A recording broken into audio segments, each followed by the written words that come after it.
먼저 현재 시점에서 리플 코인 차트 위주로 설명을 도움드려 봤을 때 단기 고점권부터 치고 내려오는 하락 추세, 그리고 저점부터 치고 올라오는 상승 추세, 그대로 맞물리면서 수렴 구간에 위치해 있는 상황이거든요. 게다가 2024년 올해 단기적인 삼각 수렴 패턴 구간도 완벽하게 돌파하고 나서 방향을 상승으로 잡았기 때문에 이에 따른 900원 라인만 돌파하게 되는 경우 리플 코인 1000원까지는 단기적인 돌파 상승각이 잡혀 있는 상태입니다. 그렇다면 우리 구독자분들께서 지금 현재 시점 리플 코인과 관련된 기본적인 매수 매도 타점에 대해서 많이 궁금해하시고, 단기적으로 봤을 때 어디서 매도하셔야 되는지, 그리고 중장기적으로 봤을 때는 과연 얼마까지 상승이 나올지, 일단은 기술적인 차트 패턴과 더불어 가지고 XRP 토큰과 관련된 신규 속보 이슈까지 종합적인 내용들 핵심만 추려가지고 설명 도움 드려보도록 하겠습니다. 시청하시기 전에 구독과 좋아요 이 두 가지만 부탁을 드릴게요. 최근에 이전 미국 SEC 측의 변호사 마크 파겔 측에 따르면은 지금 미국 증권거래위원회 SEC가 리플에 대해서 판결에 항소하게 될 확률이 무려 75%에 이른다라는 갑작스러운 주장을 남겼는데요.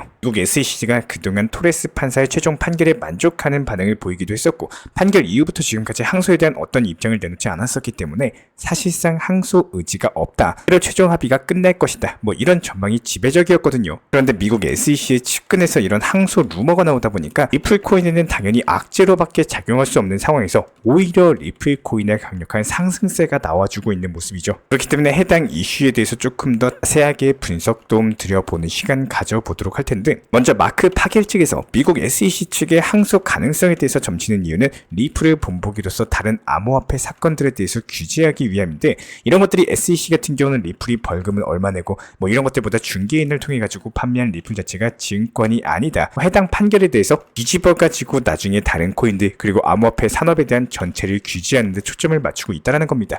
아무래도 미국 SEC가 지금 바이낸스나 코인베이스, 크라켄 여러가지 전세계 대형 거래소들과 소송을 진행을 하고 있는데, 해당 소송들에서 승리하려면 중개인을 통한 리플 판매가 위법이다, 이런 판결이 필요한 상황이다라는 거예요. 그래서 또 다른 미국 SEC 변호사 제임스 페럴 측에서도 미국 SEC가 규제 기관으로서 입지에 대한 강화를 위해서라도 리플에 항소할 것이다 관련 전망을 남기면서 미국 SEC 항소 가능성에 대해서 힘을 실고 있습니다. 그런데 여기서 미국 SEC가 항소를 하더라도 사실상 승소에 대한 가능성은 희박하거든요. SEC가 리플이 미등록 증권이라고 주장하는 근거 자체가 리플 판매 방식이 하위 테스트에 적용되기 때문이라는 건데, 법원에서는 아니다라고 판결을 내린 상황입니다. 그렇기 때문에 해당 하위 테스트 같은 경우는 자금에 대한 투자라거나 나중에 수익에 대한 기대라거나 여러가지 공동 사업이나 다른 사람의 노력에 의존하거나 이렇게 4가지 정도 기준이 있고, 이런 것들을 모두 충족해야지 증권으로서 분류가 되는데요. 그런데 여기서 미국 법원 측에서는 해당 공동사업 부분에서 리플이 적용이 되지 않는다라는 판결을 내렸습니다.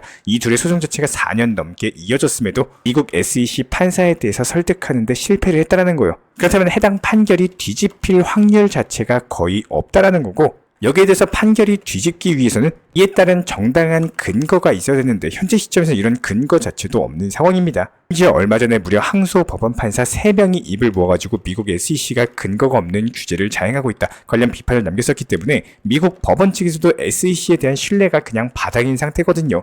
그래서 SEC가 지금 리플에 항소하는 것은 세금 낭비다, 이런 인식 자체가 팽배해지고 있고, 미국 SEC도 무턱대고 항소하기에는 리스크가 존재하고 있는 상황입니다. 현재 SEC가 정치적으로도 내부적으로도 되게 복잡한 상황인데요. 얼마 전에 하원 청문회 SEC 집행부 5인이 모두 소환을 당했는데, 여기서 하원 의원들한테 SEC가 특히 게리 겐슬러가 정말 탈탈 털렸거든요. 암호화폐 산업에 대해서 그냥 공격하고 있는 거 아니냐, 정당한 근거는 있느냐, 관련 비난을 받았는데, 여기서 지금 미국 SEC가 내부적으로 분열된 상태다, 해당 부분도 폭로가 완료된 상황이고, 미국 SEC 집행부 중에서도 대표적인 친암호화폐 위원인 헤스터 피어스 같은 경우는 겐슬러가 독단적으로 암호화폐에 대해서 적대적으로 규제를 하고 있고, 이에 따른 미국 SEC는 지금 실수를 하고 있다고 밝혔습니다. 이것뿐만 아니라 여태까지 6명 정도의 SEC 위원장을 거쳐온 마크 우에다 위원도 역시 마찬가지로 겐슬러에 대해서 역대 최악의 리더다라고 관련 평가를 남기면서 SEC 자체의 갈등까지도 깊은 상황인 게 드러났거든요. 여기에 대해서 일관적이고 합리적인 규제로서 시장을 감독해야 되는 규제 기관도